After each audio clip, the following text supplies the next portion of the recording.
কোচকাঞ্চনের reality creation ফর্মুলাতে আমরা দুইটা জিনিস পেয়েছি, একটা হচ্ছে ইমোশনাল কন্টিনিউটি আর একটা হচ্ছে অ্যালাইন কনসাসনেস। এই দুইটা যখন আমরা একত্র করতে পারবো তখনই আমাদের রিয়েলিটিটা ক্রিয়েশন হবে, যেটা আমাদের বাস্তবতায় রূপ নেয়।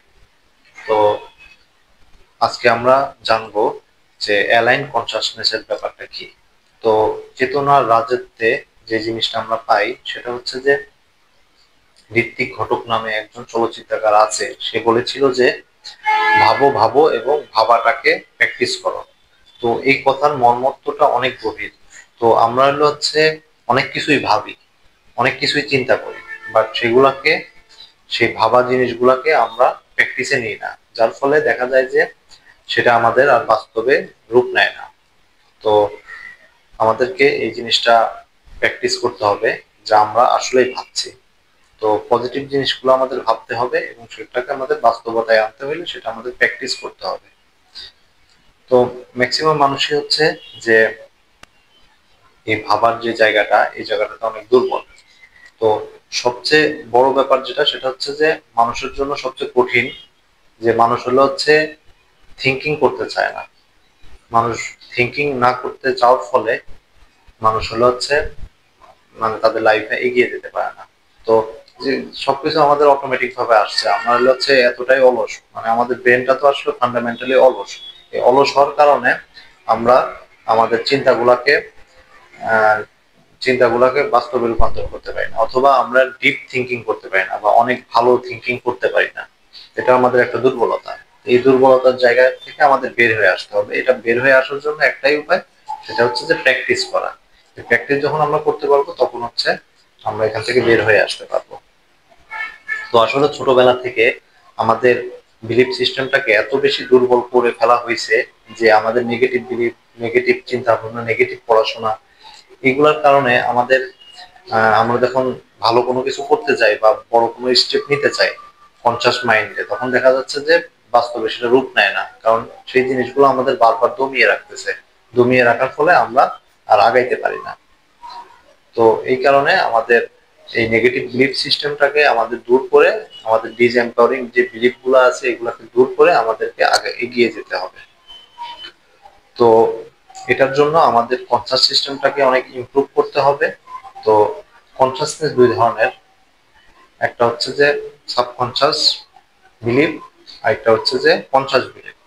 তো কনসাস বিলিফটা মাত্র 5% আমাদের জীবনে প্রভাব বিস্তার করে, আর সাবকনসাস বিলিফটা আমাদের 95% প্রভাব বিস্তার করে। তো কনসাস বিলিফ এবং সাবকনসাস বিলিফের যখন একটা যুদ্ধ হয়, তখনই আর কি দেখা যাচ্ছে যে যে বেশি ডমিনেন্ট সে সেটাতে আগায় যায়।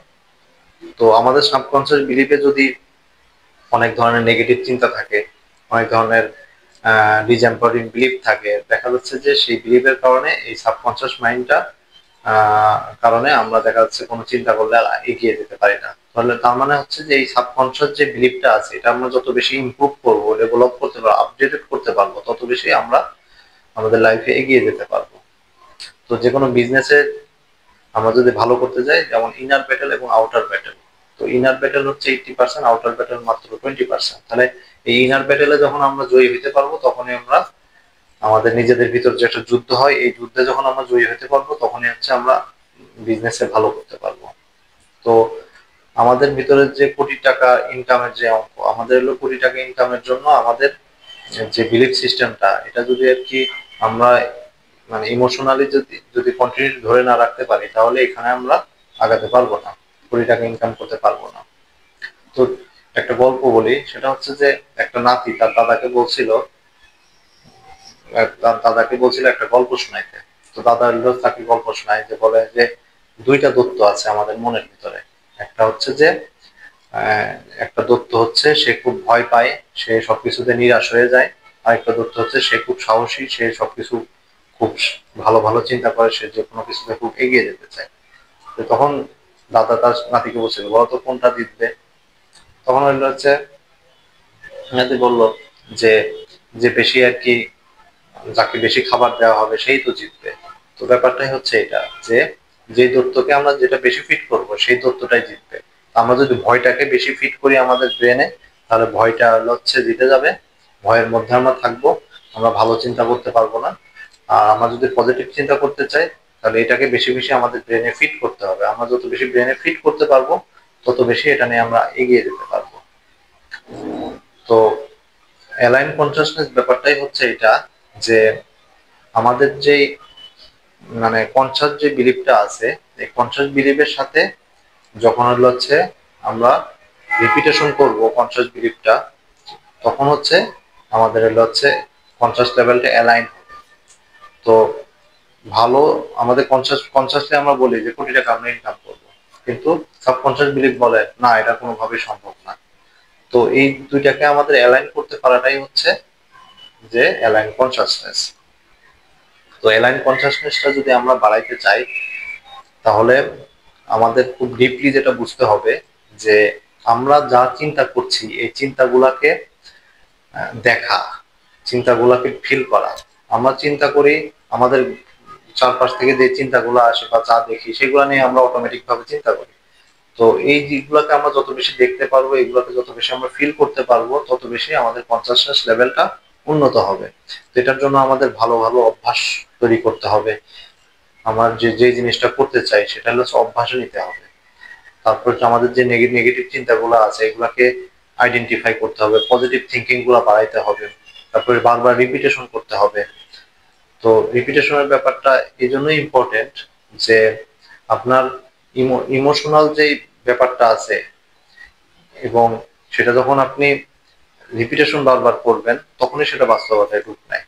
তো রিপিটেশনটা হচ্ছে যে মানে কনসাসনেসের একটা উপাদান, আর ইমোশন হচ্ছে যে বারবার করার একটা ব্যাপার। তো এই দুইটা যখন আমরা অ্যালাইন করতে পারবো, তখন আমাদের বাস্তবতাটা তৈরি হবে। এবং আমাদের সালাত আদায় করতে হবে, আমাদের আহ প্রার্থনা করতে হবে, এই জিনিসগুলো যখন আমরা করবো তখন আমাদের কনসাসনেস লেভেলটা অনেক বেশি হাই হয়ে যাবে। তো এটাই হলো মূল ফ্যাক্টর, যে কোচ কাঞ্চনের রিয়েলিটি ফর্মুলা যদি আমরা ইস্টাবলিশ করতে চাই, তাহলে আমাদের ইমোশনাল যে জায়গাটা আছে এই যে জিনিসটাকে আমাদের হচ্ছে কন্টিনিউ ভাবে করতে হবে। যে কোনো কিছুতে আমরা পিছায় যাব না, যে কোনো বাধা আসলে আমরা পিছায় যাব না, থেমে যাব না। এটাকে আমরা কন্টিনিউ ভাবে আমরা যেটা থিঙ্কিং করছি বা যেটা আমাদের লক্ষ্য, সেটাকে ধরে রাখাটাই হচ্ছে ইমোশনাল কন্টিনিউটি। আর অ্যালাইন কনসাসনেসটা হচ্ছে যে আমরা যখন আমাদের যে নেগেটিভ বিলিভ আছে বা পজিটিভ বিলিভ আছে বা আমাদের কনসাস মাইন্ড আছে এবং সাবকনসাস মাইন্ড আছে, এগুলাকে আমরা অ্যালাইন করব। আমরা যা চিন্তা করছি এগুলাকে অ্যালাইন করব। যা চিন্তা আছে এই চিন্তাগুলোকে যখন আমরা মানে অ্যালাইন করতে পারবো, তখনই আমাদের সেটা ইমোশনাল কন্টিনিউশনের বাস্তবতা তৈরি হবে। এটাই হলো ফ্যাক্ট।